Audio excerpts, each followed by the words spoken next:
Irmãos, pelo nome de nosso Senhor Jesus Cristo, peço-lhes que todos estejam de acordo naquilo que falam e que não haja divisões entre vocês. Pelo contrário, que vocês sejam unidos no mesmo modo de pensar e no mesmo propósito. 1 Coríntios capítulo 1, verso 10. Oremos.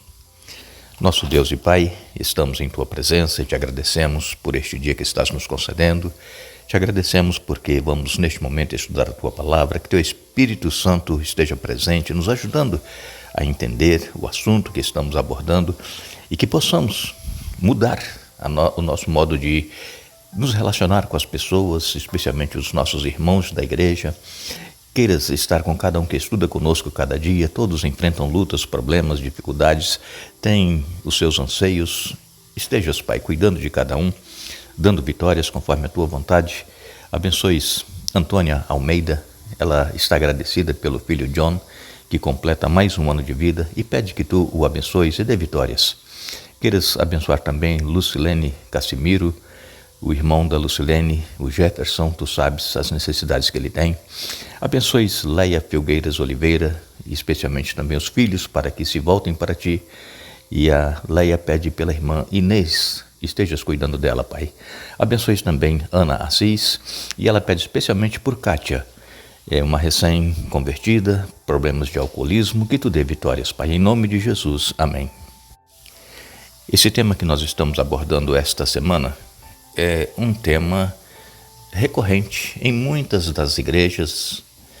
Sabemos que o inimigo ele procura trazer divisões, dissensões entre irmãos, porque havendo divisões, dissensões, isso enfraquece a igreja e desanima alguns membros, não tem mais vontade de participar, de se congregar, e precisamos recorrer ao Espírito Santo para que nos transforme, para que nos mude, para que nos ajude a sermos unidos uns com os outros, não buscando os nossos próprios interesses e também não criando panelinhas dentro da igreja, causando divisões. Essas panelinhas que nós estamos falando não é grupinhos por questão de afinidade de pessoas, né, ou por questão de idade.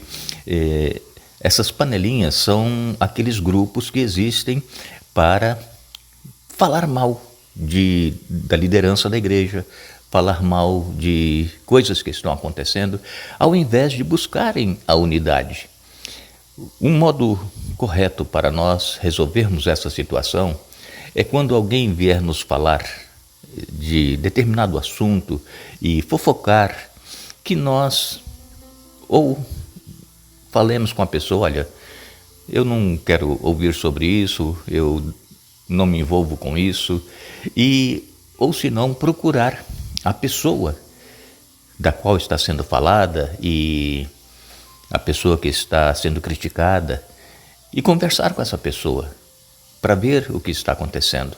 Mas, infelizmente, a maioria das pessoas gostam de ver o circo pegar fogo, gosta de fofoca, gosta de intrigas. E isso é muito ruim, irmãos, isso atrapalha a igreja, isso faz com que a igreja ela não cresça, não atraia novos membros para a igreja, que não vai ter sucesso em converter pessoas para Jesus. Por quê? Porque as pessoas nos observam, as pessoas elas estão olhando o que está acontecendo ao nosso redor. E elas então vão dizer assim: mas por que eu vou me reunir ou congregar nessa igreja se eles têm tantos problemas lá dentro? E problemas que são visíveis às outras pessoas, não é um problema que está somente ali dentro, mas ele sai e as pessoas veem. Nós precisamos, irmãos, agir com sabedoria e com maturidade. Eu quero dizer para vocês que durante esta semana nós vamos estar abordando bastante essa questão de unidade em Cristo, porque é uma necessidade que nós temos hoje. Estamos caminhando para o fim de todas as coisas e quanto mais se aproxima o fim, mais problemas estarão entrando dentro da igreja. E nós temos que ter cuidado. O apóstolo Paulo ele diz: aquele que está em pé, veja, não caia, porque todos nós estamos sujeitos a ser tentado e levado ao pecado. Todos nós estamos sujeitos. Mas se nós tivermos sabedoria e maturidade, é o que nós vamos falar aqui agora para vocês, nós vamos então buscar sempre a direção, a orientação, a presença do Espírito Santo e conseguiremos superar esses problemas que a igreja enfrenta. Precisamos lembrar que dentro da igreja não é bom termos ali uma atmosfera de competição.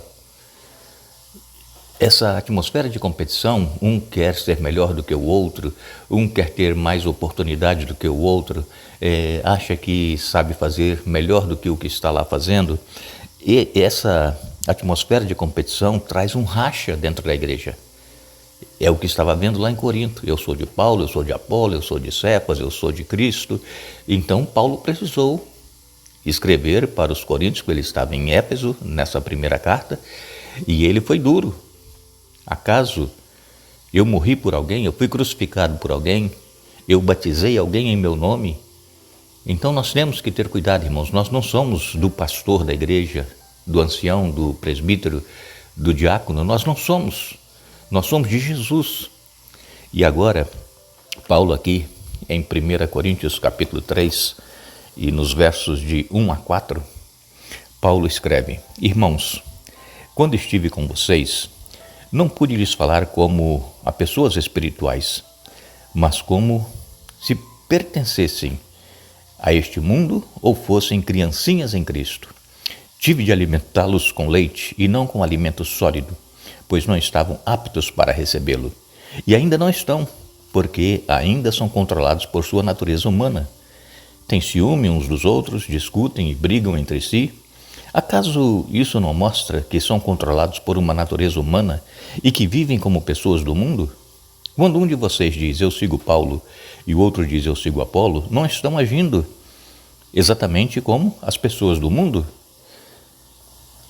Quando a pessoa se converte, Paulo está aqui escrevendo para os Coríntios, ele não pôde tratar essas pessoas, os novos conversos, como pessoas espirituais, maduras, sólidas. Teve que alimentá-las com o básico, com o leite espiritual que nós falamos, que está em Hebreus. Esse leite espiritual é aquela mensagem de fácil aceitação. Jesus nos ama, Jesus se entregou por nós, morreu, ressuscitou, Ele está no céu preparando lugar para nós, Ele vai voltar. São mensagens básicas que é de fácil aceitação.